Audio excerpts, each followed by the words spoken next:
Les eaux apparemment sages de la Baltique recèlent des écueils mortels.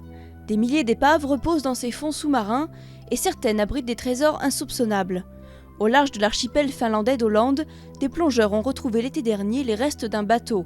Ils transportaient ce qui pourrait être le plus vieux champagne au monde. 168 bouteilles du précieux nectar ont ainsi été remontées à la surface.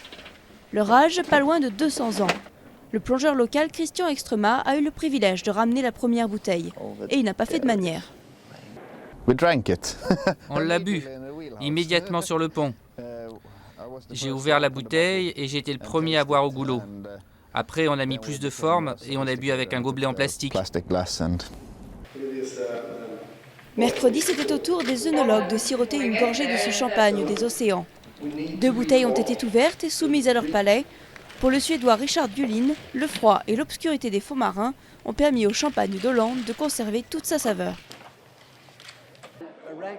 Je le classerais quelque part dans les 300 meilleurs champagnes. C'est un très très bon champagne. C'est incroyable vu son âge. Il aurait sans doute été encore meilleur il y a 100 ans. Mais tout de même, c'est incroyable comme il est frais et bon. Un compliment de la part d'un œnologue qui a goûté quelques 7000 vins de champagne. La valeur d'une seule de ces bouteilles pourrait approcher les 100 000 €. Plus sucré et beaucoup moins pétillant que les vins actuels, le champagne d'Åland vient de 2 maisons différentes, Juglar et Veuve Clicquot. On a pu retracer ses origines grâce au bouchon. C'est extrêmement floral. Hier en particulier, quand la bouteille était juste ouverte, j'ai eu une explosion de parfums, de fleurs. Je crois que ce sont des fleurs qui n'existent même pas sur Terre. Mais c'est clairement, vous voyez ce que je veux dire, c'est de la fleur. Mais c'est pas, je pourrais pas vous dire c'est telle fleur. Ou alors c'est un bouquet de fleurs, mais vraiment impressionnant. Ça pourrait être un parfum de femme.